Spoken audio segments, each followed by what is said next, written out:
Todo primeiro domingo de cada mês às 9 horas da manhã, Ceia do Senhor, na Igreja Evangélica Avivamento Bíblico, Rua Rio da Várzea 248, esquina com Rio Passaúna, Fazenda Rio Grande, Paraná. Disputavam, pois, os judeus entre si, dizendo: Como nos pode dar este a sua carne a comer? Jesus, pois, lhes disse: na verdade vos digo que, se não comerdes a carne do Filho do Homem, e não beberdes o seu sangue, não tereis vida em vós mesmos. Quem come a minha carne e bebe o meu sangue tem a vida eterna, e eu o ressuscitarei no último dia. João 6, versículos 52 e 54. Amém. E eu vou ler um texto que está lá no livro de Marcos. Marcos capítulo 1. Lá do verso 40 ao 42. 40 ao 42 eu vou ler. Aproximando-se dele um leproso, rogando-lhe de joelhos: se quiseres, pode purificar-me. Jesus, profundamente compadecido, estendeu a mão, tocou-o. Fale comigo. Tocou-o. Jesus, profundamente compadecido, tem uma outra tradução que diz com uma profunda compaixão, eu prefiro compaixão, estendeu a mão, tocou-o e disse-lhe: quero, fica limpo. No mesmo instante, lhe desapareceu a lepra e ficou limpo. Ah, Senhor, essa é a tua palavra. Que essa palavra maravilhosa possa penetrar nos nossos corações. E que nós possamos entender que o seu sacrifício não foi em vão. E que nós possamos receber esse toque ainda nesta manhã. A cura, ela é algo que ela vem de dentro para fora. E o problema da maioria das pessoas é que elas estão buscando uma cura de fora para dentro. O sangue de Jesus, ele tem que trabalhar nas nossas vidas de dentro para fora, através do Espírito Santo. E as pessoas estão querendo um sangue que venha de fora para dentro. E eu separei esse texto e fiz você repetir comigo: tocou-o. E você repetiu: tocou-o. Por causa dessa doença que fala o texto. Se você for lá para Levíticos 13, 14, vai ter lá todas as regras em relação a como o sacerdote identifica um leproso e como deve tratar o leproso. Aí, se quiser, você lê em casa, Levíticos 13 e 14.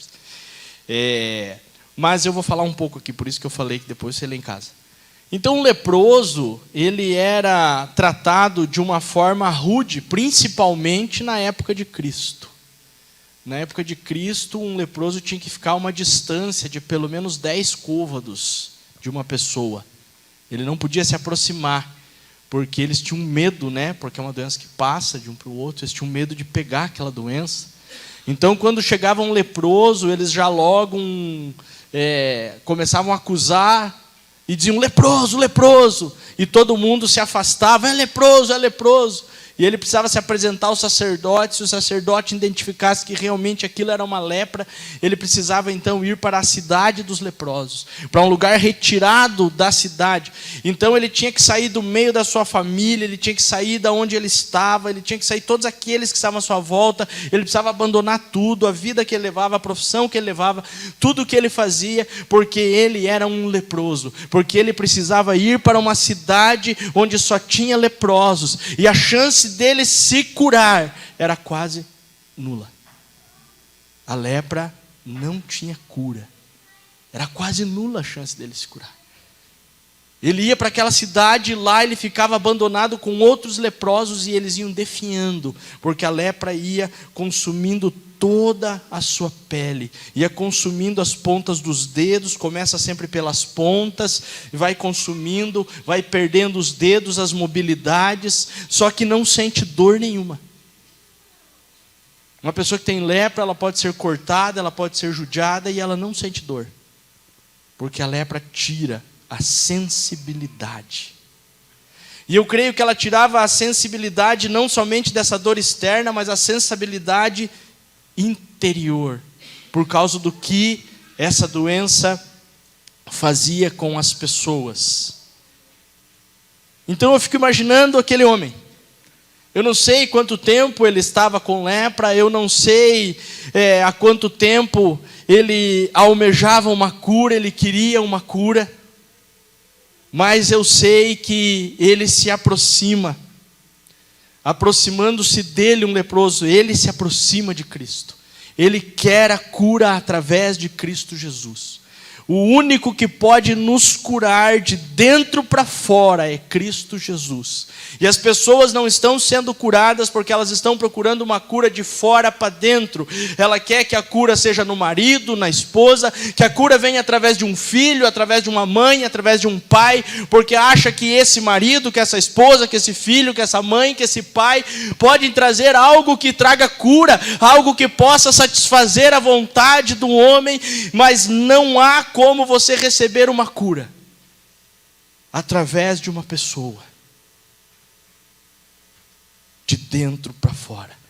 As pessoas podem te curar apenas de fora para dentro, mas aí não é cura, aí continua lá enraizado. O único que pode curar de dentro para fora é Cristo Jesus. E para que nós possamos receber a cura que precisamos na nossa vida, nós precisamos estar aos pés de Jesus. Então eu imagino que esse leproso há muito tempo, talvez, não sei quanto tempo, mas estava lá isolado, abandonado, longe da família. Ele não recebia um abraço, ele não recebia um toque, ele precisava ficar a pelo menos 10 côvados de uma pessoa, ele não podia se aproximar de uma pessoa, nem que fosse seu pai, nem que fosse sua mãe, nem que fosse um filho, nem que fosse a esposa, ele não podia, era a lei, era o que determinava, o leproso não pode tocar. Não tem muito tempo, passamos por um período onde as pessoas que estavam com aquela doença não podiam ser tocadas, tinham que ficar isoladas. E aí eu fico imaginando o quanto isso começa a esfriar os corações das pessoas. Então eu fico imaginando o quanto aquele leproso já tinha esfriado, porque ele já não recebia um toque, ele não recebia um abraço, ele não podia abraçar sua família, ele não podia tocar sua família, e talvez há anos ele estava daquela maneira, sofrendo com aquela doença.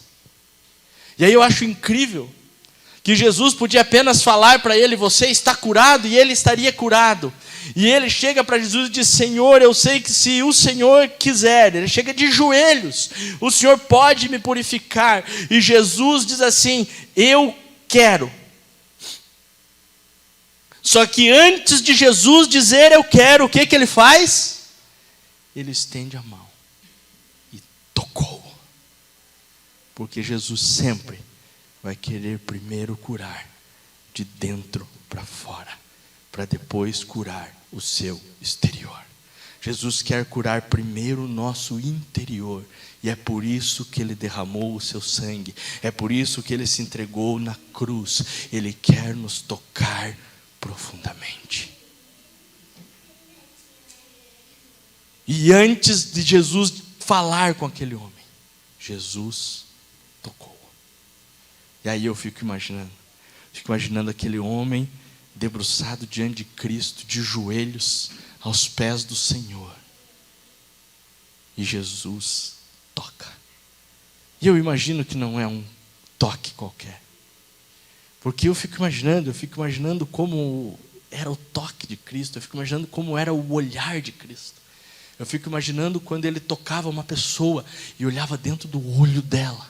Eu fico imaginando que aquele olhar devia ser um negócio extraordinário. Eu fico imaginando quando Simão, Pedro, está ali no barco e já tinha pescado a noite toda, e era um pescador exímio, era um cara que entendia do mar, entendia da pesca, e aí então Jesus olha para ele e diz: volte e atire a rede do outro lado. Então eu fico imaginando o turbilhão ali na cabeça de Pedro, pensando: meu Deus, eu sou pescador há anos, eu conheço o mar da Galileia, eu conheço tudo, e hoje não é dia de peixe, não adianta. Ele imaginando isso, mas Jesus olha bem dentro do olho dele e diz: volte, jogue a rede do outro lado. Então ele se constrange diante do olhar de Cristo, ele olha para o olho de Cristo e diz: por causa que o Senhor está mandando, por causa da sua ordem, eu vou lá jogar de novo. Por causa do Senhor, porque eu sei que eu já sou pescador. Tem dia que não vai dar peixe, e hoje é o dia que não deu, eu fiquei a noite inteira pescando.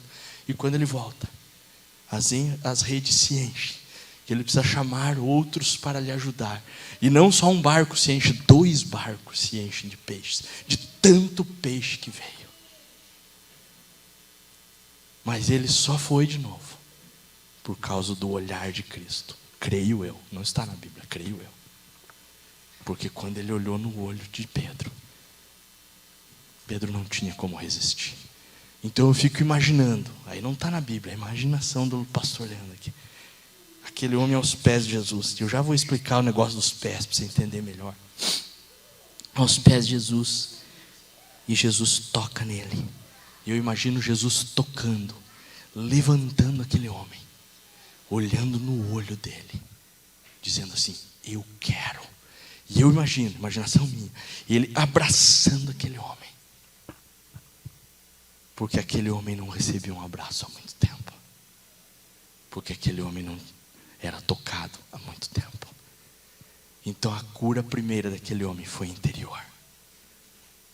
Ali ele: este homem está me tocando.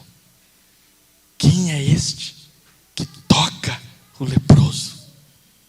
Quem é esse que toca aquele que é imundo? Esse é Jesus Cristo de Nazaré, o nosso Senhor. Ele nos toca de uma maneira diferente. Ele está aqui nessa manhã. Ele quer te tocar. Só que daí eu comecei a ver algumas coisas que impedem o toque de Cristo em nós, não porque Cristo não quer nos tocar, mas porque nós não nos permitimos ser tocado por Ele. O leproso foi até Jesus, se jogou aos pés de Jesus e disse: se o Senhor quiser, o Senhor pode me purificar. Nós precisamos ir até Jesus, nós precisamos nos jogar nos pés de Jesus, para então podermos receber o toque de Jesus. E o toque de Jesus vai começar a nos curar de dentro para fora, não de fora para dentro. Aquele leproso precisava de uma cura de fora para dentro, mas de dentro para fora estava muito mais doído, muito mais machucado, porque ele não recebia um abraço, ele não recebia um toque, ele só recebia palavras: imundo, sujo, pecador. Se você está com lepra, você é um pecador, você é um imundo, você é um sujo, se afaste, saia daqui, você não é bem-vindo nesse lugar. Então ele precisava de uma cura interior, ele precisava de um toque que o curasse por dentro, porque ele só ouvia essas palavras. Mas ele vai até Jesus porque ele quer ser curado apenas fora, porque ele pensa em se curar minha lepra. Eles vão parar de dizer que eu sou imundo, que eu sou sujo, que eu não sou bem-vindo. Eles vão parar de dizer isso para mim. Só que isso que eles falaram para aquele homem já enraizou lá no seu interior e fez com que ele se sentisse um imundo, um sujo, que ele se sentisse um ninguém, porque é assim que nós somos tratados aí fora. Nós somos levados a não nos sentir nada, a não nos sentir ninguém, a nos sentir muitas vezes rejeitados, humilhados. Mas Jesus, Ele vem para nos tocar, e Ele derramou o sangue para essa cura, para essa salvação, para nos salvar de tudo isso que nós vivemos no nosso dia a dia. E antes de curar por fora, Jesus quer trazer uma cura por dentro. Então ele toca um homem que não tinha sido tocado. E Jesus está dizendo: eu não te considero imundo, eu não te considero sujo, eu não te considero um ninguém, eu te considero alguém. Eu te toco, porque você tem importância para mim. Eu te toco, porque por mais que as pessoas estejam te chamando de sujo, de imundo e queiram se afastar de você, eu quero me aproximar de ti. Oh, aleluia. Ele quer se aproximar de cada um de nós. E aí eu comecei a ver algumas coisas que acabam muitas vezes, tanto naturalmente como espiritualmente, nos afastando do toque de Cristo. Não porque Ele não queira nos tocar, porque Ele está disponível para nos tocar. Ele toca aquele homem, Ele traz uma cura interior, e aí Ele olha nos olhos daquele homem, creio eu, não está na Bíblia que Ele olhou nos olhos, eu que acredito assim. Ele pega, levanta aquele homem, olha nos olhos e diz: eu quero, fique limpo. Eu quero, fique limpo. Oh, aleluia. Mas tem coisas que nos impedem, tanto espiritualmente como naturalmente, de muitas vezes receber esse toque.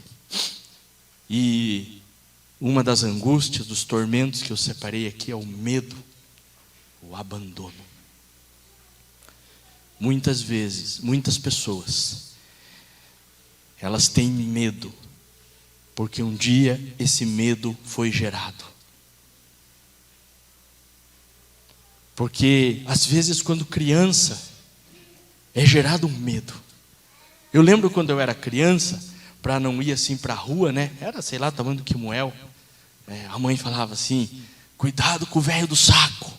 O velho do saco vem e pega você e leva embora. Aí eu dizia: oh, meu Deus, o velho do saco. Então eu não ia lá por causa do velho do saco, porque eu tinha medo do velho do saco. E eu lembro que um dia tinha um senhor, acho que catando uns negócios recicláveis na rua. Naquela época não era tanto quanto hoje, mas tinha lá. E ele estava com um sacão, vindo pela rua, indo nos lixos, virando para pegar alguma coisa que tivesse ali, uma caixa, uma latinha, né? Como acontece hoje. E eu olhei para aquele homem.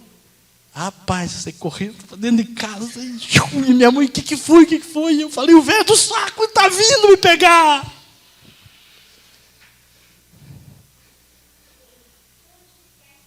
É uma história boba de criança, mas que começa a gerar medo. Porque foi plantado lá, no coraçãozinho daquela criança. Medo.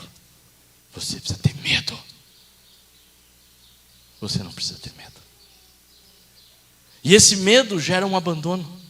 Porque se eu tivesse com medo e não achasse a minha mãe, eu ia me sentir abandonado. Eu lembro de um outro episódio, que a minha mãe também fazia, né? Tadinha da minha mãe, hoje estou expondo ela aqui. Ela não fazia por mal, né? Era o que ela tinha na época, era o entendimento que ela tinha na época. Mas eu lembro que às vezes, e pai faz isso, mãe faz essas coisas, né? Às vezes estava atormentando tanto, né? Que a criança bichinho, não é fácil, né? Que ela diz assim: qualquer dia eu vou pegar e vou sumir dessa casa, e vou sumir, não vou mais voltar, e vou sumir desse lugar aqui, porque pelo amor de Deus, você... E um dia, ela falou: filha, a mãe vai ali no mercado, aí eu tinha o quê? Uns 6 anos, mais ou menos. Mãe vai ali no mercado só comprar um pão, a mãe já volta, só que a mãe vai trancar a casa aqui, porque você vai ficar sozinha, mas a mãe só vai ali. Você fica aí brincando? Fico, eu lá brincando com meus carrinhos. E ela foi no mercado. E ela ia no mercado de vez em quando, acontecia isso, sim, para mim não era tão anormal. Mas naquele dia, ela começou a demorar no mercado. E aquilo começou a me incomodar. E aí eu lembrei, mãe falou que um dia ela ia sumir. Ontem eu fui mal educado, ela sumiu. E eu comecei a berrar.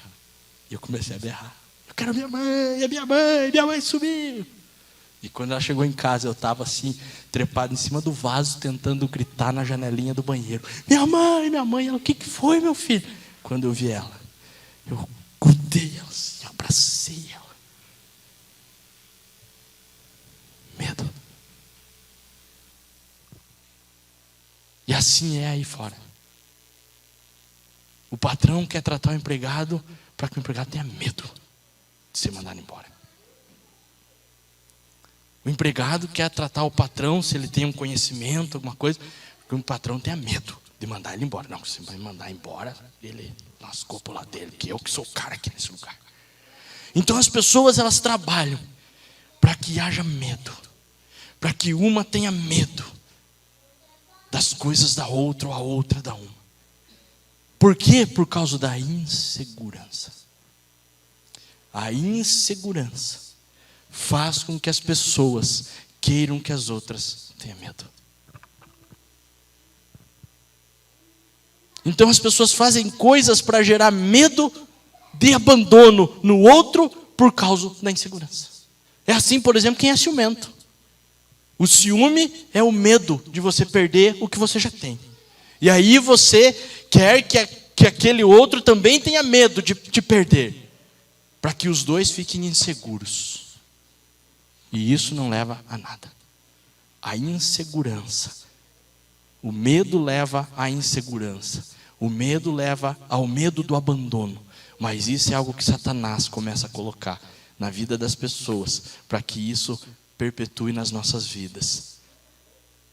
E Deus, Jesus, Ele quer nos tocar, porque Ele lança fora todo o medo. O perfeito amor lança fora todo o medo. O sangue foi derramado para que nós não tenhamos mais medo, para que nós não sejamos mais inseguros. Outro ponto que eu levantei aqui é rejeição.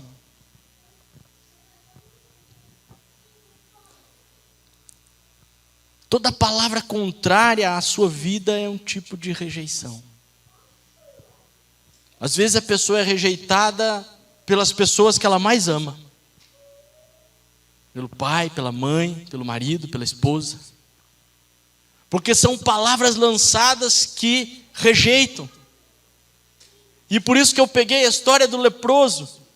O leproso, ele tinha medo. Ele tinha medo de se aproximar das pessoas. Ele foi abandonado. Ele era inseguro. O leproso sofria rejeição porque diziam: você é um imundo, é um leproso, saia daqui. Quantas vezes, talvez quando você era pequeno, olhar para você: você é um moleque, você não vai servir para nada. Você, quando crescer, não vai dar nada na vida. Rejeição. Talvez você nem saiba, mas tua mãe te rejeitou lá no teu ventre. Talvez você estava lá dentro e ela disse: eu não queria esse filho, por que eu estou grávida? Talvez seu pai lhe rejeitou no ventre e disse: por que essa mulher engravidou? Por que um filho agora? E essa rejeição ecoa na sua vida até hoje. Era assim com aquele leproso. Talvez até hoje você se sinta rejeitado por alguém que deveria lhe amar e lhe abraçar.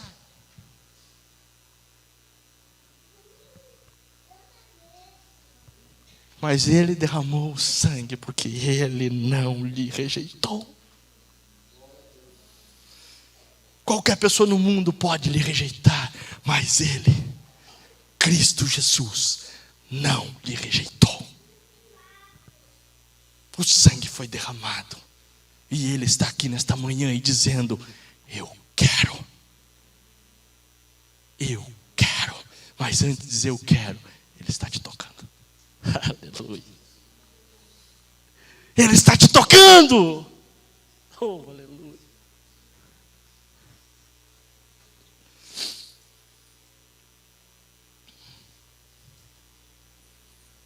Uma vez, quando eu era pequeno, as coisas a gente vai lembrando quando eu era pequeno. Eu estava na 3ª série. Eu lembro até hoje. E eu não gostava da minha professora da 3ª série. Ela era muito brava, eu não gostava. E eu era um menino que sempre fui estudioso. Eu sempre queria estudar e aprender mais. Tanto que no pré eu já sabia ler e escrever, enquanto as crianças estavam aprendendo as vogais e tal. Eu já sabia ler e escrever. Né? Quando vinha o professor. E aí, por aquela professora ser ruim, ela tinha uma régua de madeira assim, ó. Ela dava em cima daquelas carteiras de madeira. Pá! calem a boca, senão eu vou dar na orelha de vocês. Aquela piazada ficava, né? Hoje, se uma professora fizer isso, meu Deus do céu. Ai, que saudade daquela época. Pelo menos todo mundo, né? Hoje, Deus o livre, se fizer isso, vão prender a professora dentro da escola. Mas ela fazia, na época podia, né? E todo mundo tinha medo dela. E eu também tinha medo. Só que daí, como eu terminava as lições antes, eu não tinha o que fazer, eu ficava incomodando os outros. Ia com um, ia com o outro. E um dia ela bateu naquela mesa assim. Leandro, pá! Senta aqui na primeira carteira. Eu sentei lá, fiquei lá. Bem quietinho. Aí eu pensei assim, eu vou me vingar dela. Ó a criança, né? Eu vou ir mal na prova, por querer, e vou dizer para ela que ela que ensina errado. E a melhor matéria, sempre fui bom em matemática. Era a melhor matéria, eu sempre tirava 10 em matemática. E numa prova de matemática eu fiz tudo errado por querer. A criança, na terceira série. Porque eu pensei na minha cabeça, eu vou tirar nota ruim, e quando ela vir eu vou dizer você que ensina errado, para me vingar dela. E tirei a nota ruim. Até minha mãe foi chamar na escola, que eu nunca tinha tirado nota ruim na vida. E eu lembro dela, né? Mas ela nem me deu oportunidade de dizer que ela era ruim. Porque ela já me detonou já. Ela, Leandro, você era o único aluno daqui de dentro que eu não pensava um negócio assim. Não pode. Você só pode ter feito isso aqui por querer. Porque você não gosta de mim. Já me matou, né? Falou tudo que era verdade. Falei, agora que eu vou falar para essa mulher. Falou, não pode. Mas eu quero dizer para você, que se você continuar assim, você não vai ser ninguém na sua vida. Você só vai tirar 0 e não vai mais tirar nota boa. Rapaz, aquilo um calacrou assim. Eu falei, meu Deus. Ou seja, eu fui rejeitado. Porque ela veio me acolher. Você foi o único que eu não imaginava. Isso afasta as pessoas, não acolhe. Ela devia ter me acolhido, dizer, vem aqui, Leandro, o que aconteceu? Vamos conversar. Está com algum problema? Não. Pá. Foi ruim, foi bom, né? Porque foi uma rejeição que daí gerou uma insatisfação dentro de mim, que eu estou para dizer para você que acho que até hoje acontece. Porque gerou uma insatisfação em relação a eu só tirar 10, que quando eu tirava 9, estava ruim. Você tirou 9, tem alguma coisa errada. 9, irmão, que é um notão, né? Hoje meu filho tinha 9, eu falo, meu filho, meus parabéns. Mas eu não aceitava que eu mesmo tirasse aquela nota. Por causa de uma coisa que foi plantada lá quando criança. De uma rejeição. Então imagine esse leproso, o quanto ele havia sido rejeitado. E o quanto a rejeição cria dentro de nós uma insatisfação. Porque aí você faz, e você nunca se satisfaz com o que você faz. Por causa da rejeição. Pessoas rejeitadas vão entender o que eu estou falando. Você vai fazer para tentar de alguma maneira se sentir aprovado por aquele que te rejeita. Pare, esqueça. Se ele for um instrumento de Satanás na tua vida, ele vai te rejeitar até o fim da tua vida. Então faça para Jesus. Porque Jesus não te rejeita. Aleluia. Outra questão que eu levantei aqui, violência. A violência, ela está ligada tanto à violência mesmo, física, né? Um tapa, alguma coisa assim. Como brigas, insultos, raiva, ira, perca do controle, tudo isso é violência. Porque existe a violência verbal que as pessoas não falam. E a violência verbal às vezes machuca mais do que se desse dado um pé na orelha do cara. A violência verbal é triste. Quando era piazão, eu era muito briguento. Isso é errado, né, irmãos? Mas eu era. Não conhecia Jesus, estava virado, muito briguento. E eu lembro que lá na minha época, quando eu era piazão, quando 2 piá estavam assim para se pegar, Eles enfiavam a mão na frente e diziam assim, quem for homem, gospe aqui primeiro. E daí o cara cuspia, tirava a mão e ia na cara do outro. E eu lembro de um episódio, só que eu era brigão, mas eu não ficava na frente do outro assim. Porque eu tinha aprendido, eu fiz, quando pequeno assim, eu fiz karatê. E daí um professor meu de karatê, ele não era dos bons, ele não era um mestre mesmo, né? Porque no karatê tinha o sensei, que a gente chamava, que era o mestre. Eu tive dois, eu tive um que era mestre de verdade, e tive outro que não, porque ele só queria saber de pancadaria. E esse que não era mestre de verdade, eu ainda levei azar que eu peguei ele primeiro do que depois o outro que era o mestre. E esse diz assim, ó, eu não estou aqui criando nenhum bunda mole, aqui os piá que estão comigo tem que ser macho. Então se alguém vir, você não fica dando muita trela, você já fecha a mão e dá bem no meio do nariz. E a hora que você dá no meio do nariz, aquele nariz vai encher o cara de lágrima, acabou a luta, não tem mais luta. Você já ganhou. Interessa o tamanho do cara. E eu guardei aquilo, tinha 7 anos de idade, falei, esse é o esquema. Então eu arrumava briga na escola, os caras lá na saída, tá bom, chegava na saída, o cara, e aí, você vai me pegar? Eu já chegava assim, pá, bem no meio do nariz. Acabava na hora a briga. Acabava ali a briga.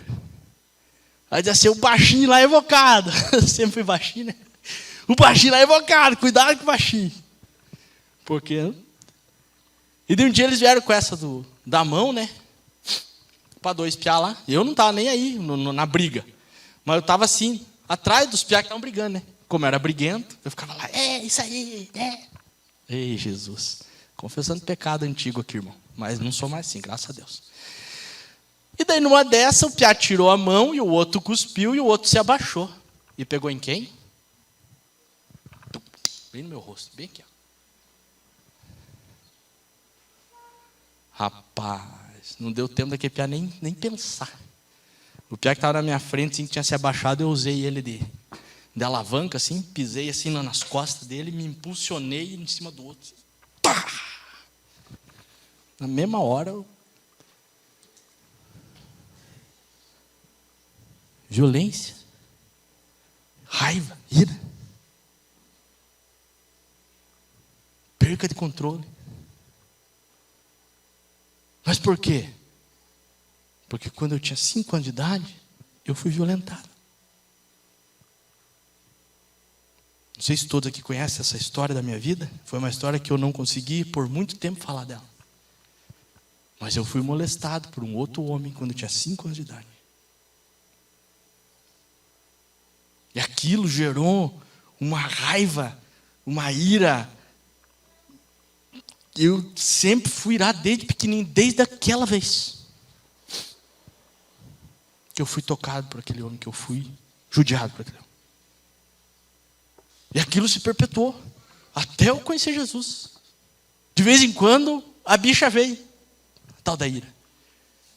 Porque meus irmãos, antes de conhecer Jesus, misericórdia, só Deus. Eu não ia mais estar vivo se eu não conhecesse Jesus. Eu nunca fui de comprar arma, porque senão eu matava mesmo. Os caras diziam, por que você não compra arma? Eu falei, cara, se eu comprar arma, não vai mais ter gente viva na cidade, porque eu mato mesmo. Então eu tinha um tacão de beisebol dentro do carro, no porta-mala. Aí quando a briga era meio feia, assim, que vinha 3, 4 para cima, eu abria o porta-mala, pegava o tacão e dizia, vem. E não interessava quantos tinha. Olha, ira, violência, raiva. Ia me levar para onde se eu não tivesse conhecido Cristo? Para a morte.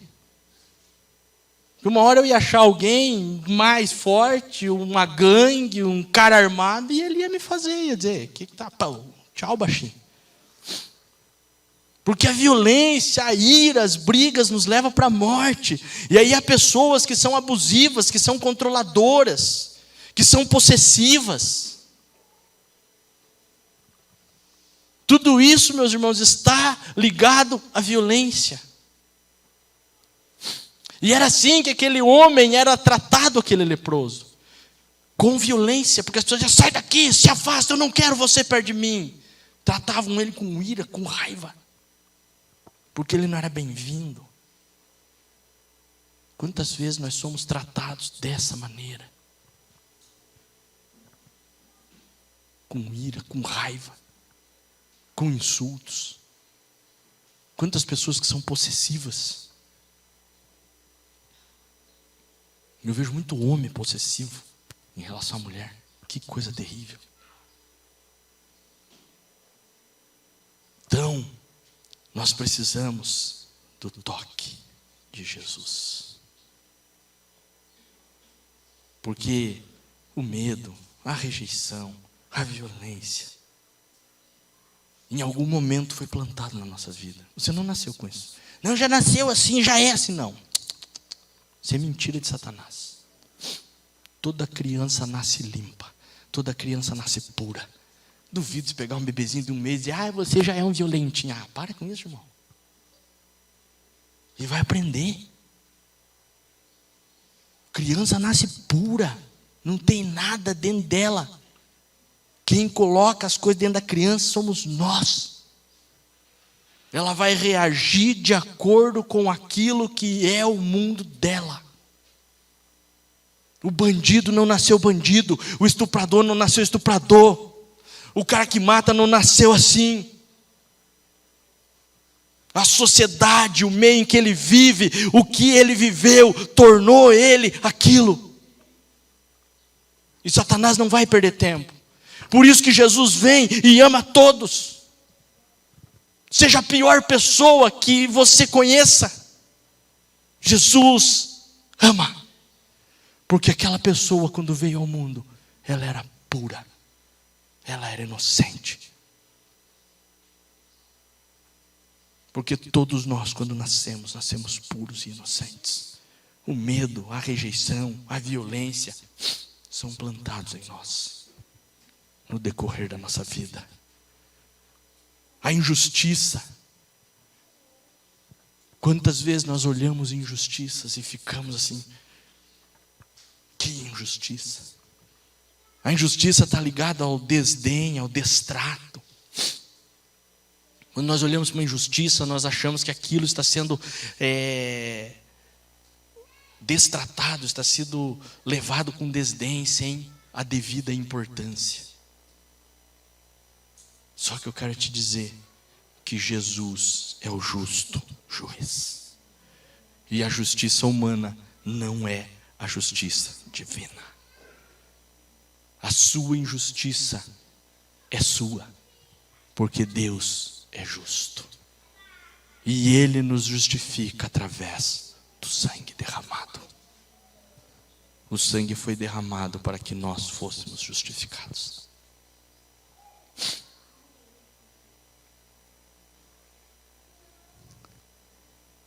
Então nós temos que olhar com a justiça de Deus. Outro ponto que é a injustiça, que eu acabei de falar. Outro ponto é a humilhação. Quantas vezes nós sofremos, né? O que está na moda hoje é o tal do bullying. Na minha época não tinha bullying, né? Eu chamava o outro de apelido lá e não era bullying. Hoje qualquer coisinha é bullying. Mas hoje tem o bullying, né? Na minha época, por exemplo, tinha um menino na minha sala que tinha um narizão grande, eu chamava ele de Napa. Ô Napa, por quê? Por causa do... que é isso, isso aqui. Mas hoje, se falar isso, eu vou chamar o pai e a mãe na escola e vamos todo mundo para a delegacia. Porque vai todo mundo preso. Está me chamando de Napa, né? Mas, não que seja certo, tá? É errado mesmo fazer o bullying. Mas é que era tratado de uma forma diferente antigamente, era melhor do que hoje. Hoje estamos criando um monte de... não pode falar nada aqui, meu Deus do céu. E o que o bullying faz? O bullying cria trauma porque o bullying humilha. Humilha a outra pessoa. E geralmente o bullying está ligado a isso, né? Não estou falando que nós estava certo lá no passado, estava errado, irmãos. Deus o livre. Hoje, se conhecendo Jesus, eu jamais ia chamar ele de Napa, né? Mas na época não conhecia Jesus, falava um monte de besteira. Por quê? Porque ia criar uma humilhação. Ele ia dizer, puxa, eu sou feio por causa do meu nariz grande. E aí eles ficam me chamando de Napa. Hoje eu fico pensando, né? Se eu encontrasse esse menino na rua hoje, eu ia pedir perdão para ele. Mas não encontrei mais, infelizmente. Mas ia dizer, me perdoe, porque um dia eu ajudei os outros a te humilhar. E quantas vezes nós fazemos isso? Né? Nós destratamos as pessoas, nós levamos a autoestima delas para baixo, nós menosprezamos, colocamos aquilo mais para baixo do que é. Né? Eu fico imaginando. Jesus. É maravilhoso, Jesus.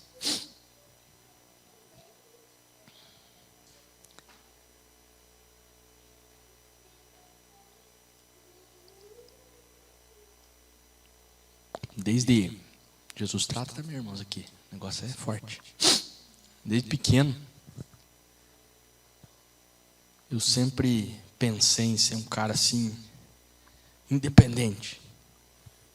Independente de não depender de pai, de mãe, de ninguém. E me virar e tal.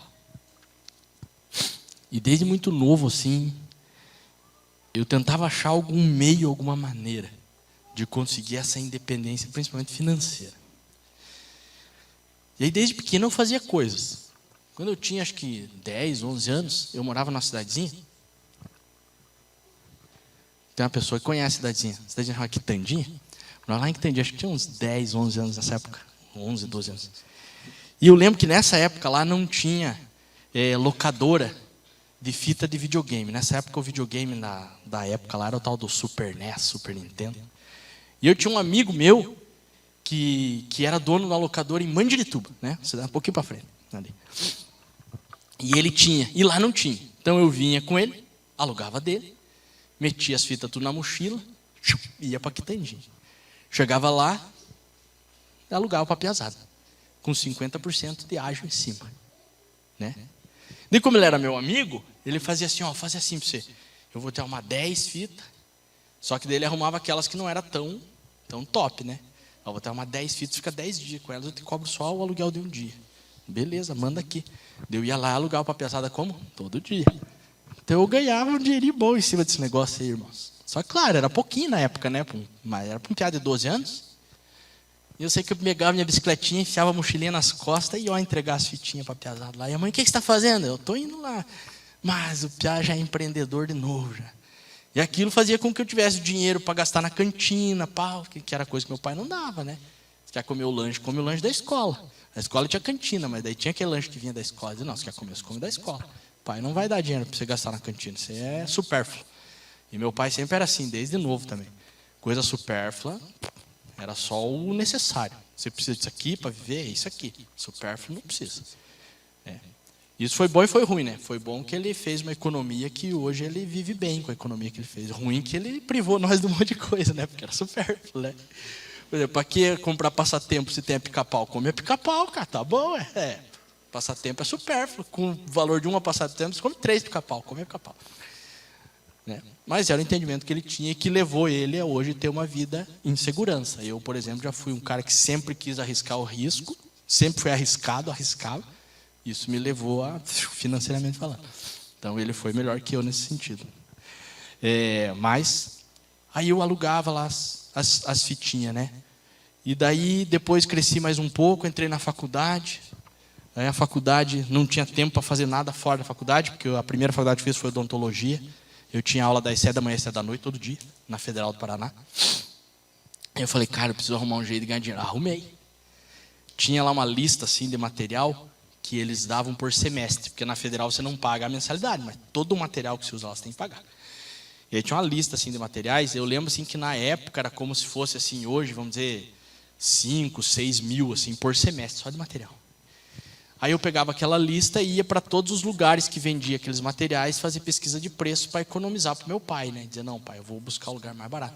Só que como eu buscava o mais barato, e eu já tinha essa mente empreendedora na época, um dia eu cheguei num cara lá que era maior, que tinha em Curitiba, e falei assim, cara, você é vendedor aqui, sou. Você ganha comissão? Ganha. E se eu te trouxer uma turma inteira para comprar aqui? Fazemos negócio. Só que você tem que fazer o menor preço de todos os que eu tiver na minha lista. Não, pode trazer. Nós somos a maior de Curitiba, se nós não conseguir bater as menores, quem nós somos? Pegava a minha lista inteira, fazia pesquisa em todas as dental que tinha em Curitiba, chegava lá e dizia, nessa eu consegui tanto, nessa tanto, nessa tanto. Se você conseguir 30 pessoas, eu bato todos os preços. Aí eu ia para a minha sala. Pessoal, é o seguinte, quem quiser comprar mais barato é só comprar comigo, só que tem que ter pelo menos 30. Não, eu quero. Eu mostrava a lista, eles olhavam, tá uma diferença de 20, 30, 40% do meu. Eles olhavam a lista deles, que eles também estavam pesquisando, né? Não, vou comprar com o Leandro.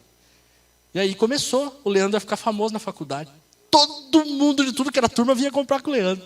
Leandro, eu sei que você consegue mais barato. Consigo. Eu sei. Chegou no final da faculdade, eu acho que eu ganhava mais dinheiro que meu pai com o negócio. Porque aí vinha a lista de material, eu sei que lá pelo 3º semestre em diante, o meu material já saía de graça. Eu já dizia, pai, não precisa pagar mais meu material. Como que você fez isso, Pia? Deixa comigo aqui, que tá rolando. Tá, né? E aquele cara ganhava 35% de comissão. Ele me dava, dos 35 que ganhava, ele me dava 10%. Quer dizer, ele ficava com 25%, dizia, 10 é teu. E aí começou a galera da faculdade me procurar. E aí, assim vai indo. Só que daí o que acontece? Aí eu comecei a sofrer os bullings. E outro negócio aqui, que é outro ponto aqui. Hoje não deu para terminar no horário, mas Deus que está alinhando. Que é a traição. Eu comecei a sofrer bullying porque o povo começou a ficar com ciúme de mim. Porque eu era o mais pobre da minha turma. Eu fui o único aluno que com 18 anos não ganhou um carro zero. Quer dizer, não ganhei carro nenhum, né? Meu pai não tinha condição de me dar um carro.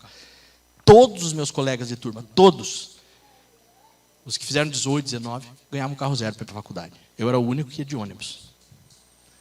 Então, aí eles começaram a jogar isso na minha cara. É pobretão, você não vai ser nada na vida, não. Vai se formar aqui, vai ter que ser empregado nosso lá no nosso consultório, porque não vai ter dinheiro para montar um consultório. De inveja. Porque eu conseguia atrair pessoas ali, né? Por causa de um... Eu fazia por causa do negócio, mas daí acabava que você ficava conhecido. Então chegou ao ponto de dizer assim, Leandro, saia você para presidente do centro acadêmico. E os presidentes do centro acadêmico eram só os off the best, era só os filhinhos de papai do mais alto escalão. E dali um pouco está lá um plebeu concorrendo para ser presidente do centro acadêmico de odontologia da Federal. É só louco, né?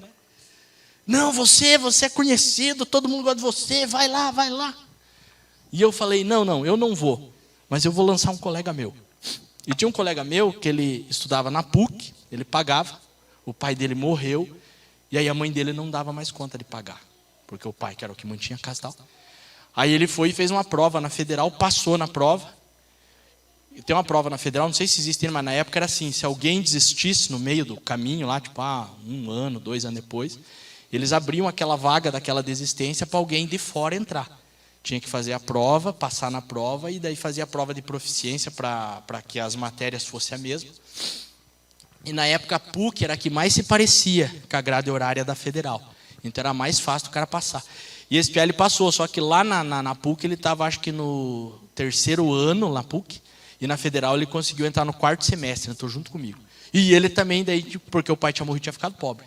Ia de ônibus, comia no RU. Falei, opa, até que enfim alguém, né, para nós se complementar aqui dentro desse negócio.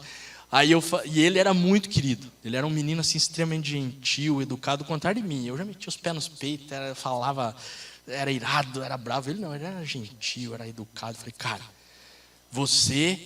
eles gostam de mim por causa do negócio, mas vocês gostam de você porque você é gentil, educado. Então nós vamos lançar você. Ele falou, mas eu? Falei, é você. É só falar que eu estou te apoiando, certeza que você ganha. Mas por quê? Porque aquela humilhação, aqueles bullying, jogava minha autoestima para baixo e eu queria buscar levantar minha autoestima. Eu queria, de alguma forma, mostrar que eu era alguém. Porque é isso que a humilhação, o bullying faz conosco. Ou ele deixa nós jogados lá embaixo, nós ficamos lá e ficamos achando que realmente não somos ninguém. Ou nós queremos nos sobressair em relação aos outros para mostrar que nós somos alguém. Então tem essas duas reações à humilhação. Ou você vai ficar humilhado, vai dizer, realmente eu não sou ninguém, eu não sou nada. Ou você vai dizer, agora é que eu vou mostrar que eu sou. Para que esses caras que estão dizendo que eu não sou, vejam que eu sou. Mas daí também começou a traição, né? Porque daí eu comecei a juntar pessoas para nós lançar esse menino. E aqueles que estavam comigo, que fecharam comigo, no último momento me largaram e foram para o outro lado. Disseram, não, nós não vamos mais te apoiar. E era uma piazada bem conhecida lá. Só que na época, como eu estava muito conhecido e esse menino era muito querido, a gente acabou ganhando. E ele realmente foi o presidente do centro acadêmico. Na primeira gestão, na segunda gestão ele lançou e eu fui o presidente do centro acadêmico. Só que o que acontece? Daí você começa a inverter. Porque daí eu comecei a humilhar os outros. dizendo assim, agora é eu que estou podendo, agora é eu que estou aqui, no poder. E aí eu que humilhava. E aí aqueles que tinham me traído, é eu que comecei a trair. Comecei a trair a confiança, comecei a trair, né? Por quê? Porque como eles tinham me traído, eu já não confiava mais em ninguém. Eu já não conseguia me sentir seguro com ninguém. Já ninguém transmitia confiança para mim. Ou era eu, ou era eu. Ninguém mais me transmitia confiança. Eu já não confiava mais em ninguém. E aí quando você não confia em ninguém, você acaba traindo as pessoas. Porque você promete e não faz. Você faz de conta e não faz. E tudo isso é resultado da humilhação, do bullying, da traição. E volta lá no primeiro ponto, do medo. Porque tudo isso gera em nós medo. Por que Jesus derramou o seu sangue? Porque Ele quer nos tocar nessa manhã. E tudo isso Ele quer apagar na sua vida. Não quer dizer que as pessoas vão parar de cometer bullying, que as pessoas vão parar de te trair, que as pessoas vão parar de ser injustos. Não. As pessoas não vão parar, mas você vai olhar para elas com o olhar de Cristo. Porque quando você é tocado por Cristo, você passa a olhar para as pessoas através da cruz. Você passa a olhar para as pessoas através do sangue de Jesus. Porque Jesus quer te tocar. E só é possível olhar para as pessoas dessa maneira se for tocado por Cristo. E o que mais nos impede de ser tocado por Cristo? O medo do desconhecido.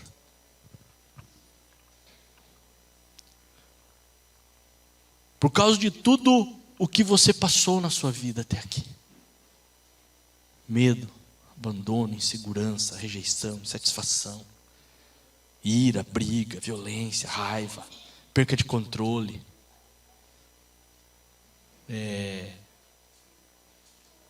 possessividade, sei lá se essa palavra existe, ações abusivas, injustiça, desdém, humilhação, bullying, baixa autoestima, às vezes se sentir menosprezado, se sentir por baixo, traição, pessoas que prometeram não cumpriram, pessoas que te traíram.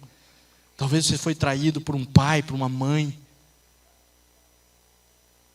Por exemplo, minha esposa, ela é filha de pais separados. Sabia que a separação é uma traição para o filho? Fica uma marca. Ela, graças a Deus, foi curada dessa marca, mas ela carregou essa marca. Eu lembro que ainda casada, ela carregava essa marca. Até que um dia Deus tocou-a. E ela foi curada. Por quê? Porque ela me falava, né, que... Só que a traição dela foi um pouco diferente. Não foi só a separação levou a isso, né? Mas ela que conta a história lá. Que ela dormia grudada nas pernas do pai, quando era pequena. E aí diz que o pai arrumou uma madrasta lá, ela perdeu aquilo, então ela se sentiu traída pelo pai. E eu creio que a restauração plena disso só veio quando o pai dela ficou enfermo, que ela teve que limpar as feridas dele. Aí foi uma libertação assim que eu vi, a libertação de dentro para fora na vida dela. Porque foi um negócio... Então Deus, Ele prepara uns negócios loucos na vida da gente para curar. Porque Ele quer nos tocar. E nós temos medo do toque de Jesus. Porque nós temos medo do desconhecido. Porque eu tenho falado aqui isso. O reino de Deus, ele não é natural. Ele é sobrenatural. Jesus Cristo, Ele não é natural. Ele foi natural, ele viveu como um homem natural, mas ele morreu. E quando ressuscitou já não era mais natural. É sobrenatural. E nós temos medo do desconhecido. Nós temos medo do sobrenatural nos tocar. Mas hoje Ele está aqui. E Ele quer te tocar. Jesus quer te tocar nesta manhã. E para terminar esse estudo maravilhoso que nós estamos tendo esta manhã, desculpe que eu passei o horário, mas Deus está no controle. Eu quero falar um pouco sobre nós tocarmos Ele, para Ele nos tocar. E vai ser rápido, eu só quero ver alguns textos aqui com você. O primeiro texto está em Mateus 9, do 20 ao 21. Mateus 9, do 20 ao 21 diz assim: E eis que uma mulher que durante 12 anos vinha padecendo de uma hemorragia, veio por trás dele e lhe tocou na orla da veste. Fala assim, orla da veste. Porque dizia consigo mesmo: se eu apenas tocar a orla das suas vestes, ficarei curada. E Lucas 8,44 é a mesma história. Lucas 8,44 diz assim: veio por trás dele e lhe tocou na orla da veste, e logo se estancou a hemorragia. Jesus quer te tocar, mas basta você tocar nele para ser curado. Jesus quer te tocar, mas basta você tocar nele, porque o sangue foi derramado.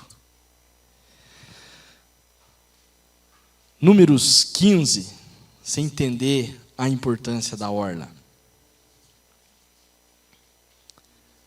A Bíblia ela é fantástica, irmãos. Ela tem todas as respostas que nós precisamos. Números 15, 37.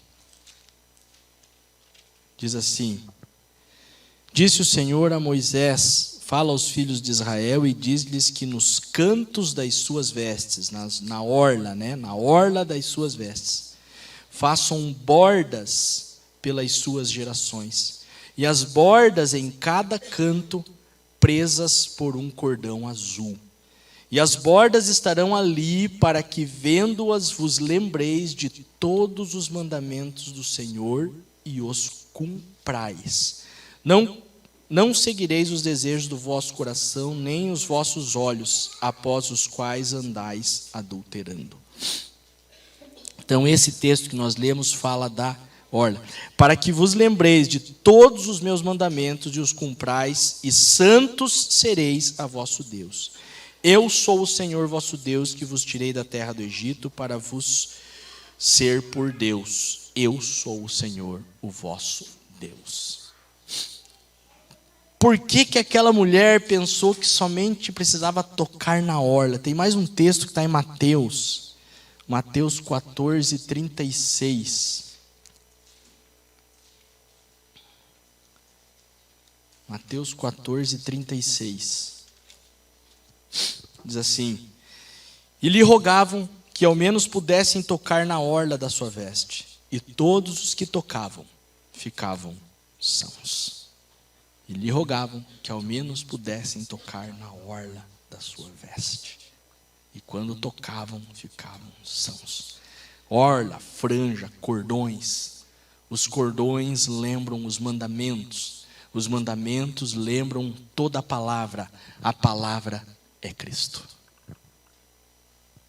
Ele era o Verbo, e o Verbo se fez carne e habitou entre nós. Nada do que foi feito seria feito senão por meio dele, o Verbo. Quando Deus dizia haja, haja, haja, o Verbo agia. Você é uma criação de Cristo, através da ordem de Deus. Deus deu a ordem e Cristo te criou. Aleluia. Então, quando você olha para a orla, você lembra da palavra. E quando você toca na orla, você é curado. Porque através da palavra nós somos curados. Porque através da palavra o sangue se manifesta em nossas vidas. E é interessante que há uma palavra, chama-se shu, no hebraico, que significa borda, orla. E há uma outra palavra, kanaf, que significa orla ou asas. E é interessante que a palavra usada no hebraico não é shu, é kanaf.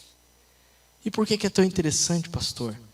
Porque se você lê Salmos 91, 4, Malaquias 4, 2, você vai ver que diz que o Senhor nos guarda debaixo das suas asas. Aleluia.